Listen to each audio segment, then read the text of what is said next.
दोस्तों, आज मैं आपको हाउस से रिलेटेड वर्ड्स के नेम हिंदी और इंग्लिश में बताऊंगा। तो चलिए शुरू करते हैं। आज का पहला वर्ड है ये। इसे हिंदी में मकान कहते हैं और इंग्लिश में हाउस कहते हैं। इसे हिंदी में कमरा कहते हैं और इंग्लिश में रूम कहते हैं।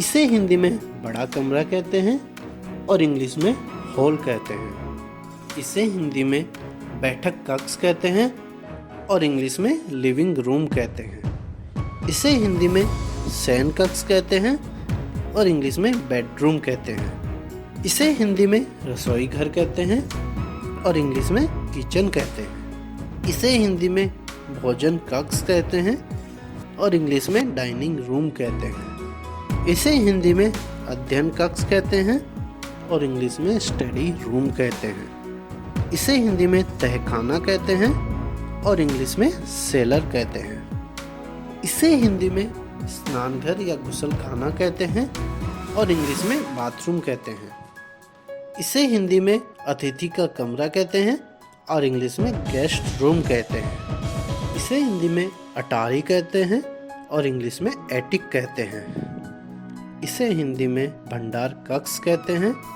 और इंग्लिश में स्टोर रूम कहते हैं।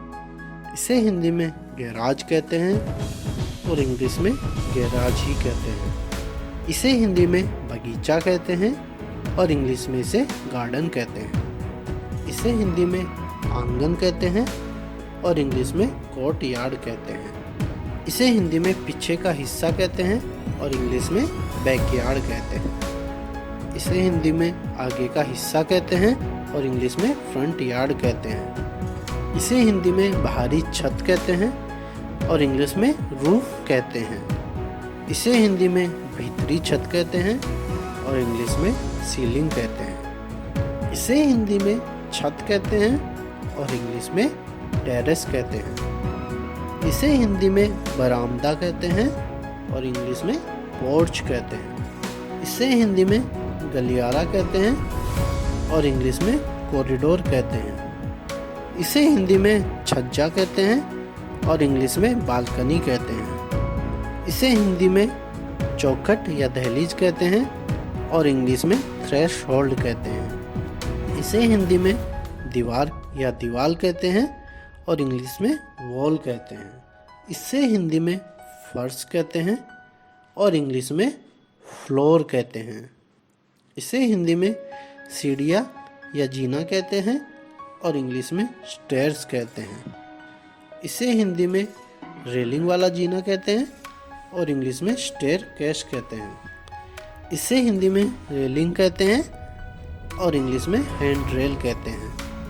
इसे हिंदी में जंगला या कटघरा कहते हैं और इंग्लिश में बैलुस्ट्रेड कहते हैं। इसे हिंदी में झरना या फव्वारा कहते हैं और इंग्लिश में फाउंटेन कहते हैं। इसे हिंदी में घेरा या बाड़ा कहते हैं और इंग्लिश में फेंस कहते हैं। इसे हिंदी में चिमनी या अंगीठी कहते हैं और इंग्लिश में फायर प्लेस कहते हैं। इसे हिंदी में धुआं कक्ष कहते हैं और इंग्लिश में चिमनी कहते हैं। इसे हिंदी में चिमनी पॉट कहते हैं और इंग्लिश में भी इसे चिमनी पॉट ही कहते हैं। इसे हिंदी में रोशनदान कहते हैं और इंग्लिश में स्काई लाइट कहते हैं। इसे हिंदी में फैन लाइट कहते हैं और इंग्लिश में भी इसे फैन लाइट ही कहते हैं।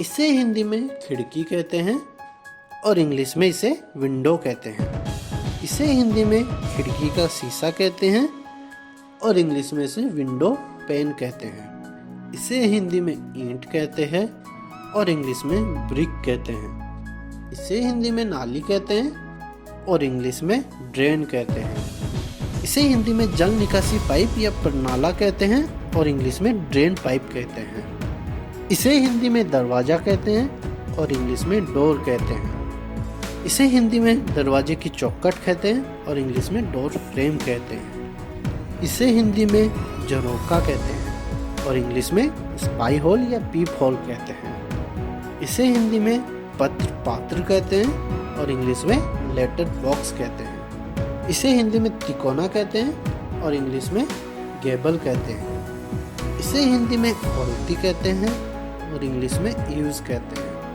इसे हिंदी में खिड़की कहते हैं और इंग्लिश में डोरमर विंडो कहते हैं। इसे हिंदी में ताक कहते हैं और इंग्लिश में सेल्फ कहते हैं। इसे हिंदी में गुंबद कहते हैं और इंग्लिश में डोम कहते हैं। तो दोस्तों, इस वीडियो में मैंने आपको हाउस रिलेटेड वर्ड्स के नेम हिंदी और इंग्लिश में बताए हैं। अगर आपको वीडियो पसंद आया तो वीडियो को लाइक करें और हमारे चैनल प्रीमियम को सब्सक्राइब करके नोटिफिकेशन बेल ऑन कर लीजिएगा। Finally, thank you for watching the video.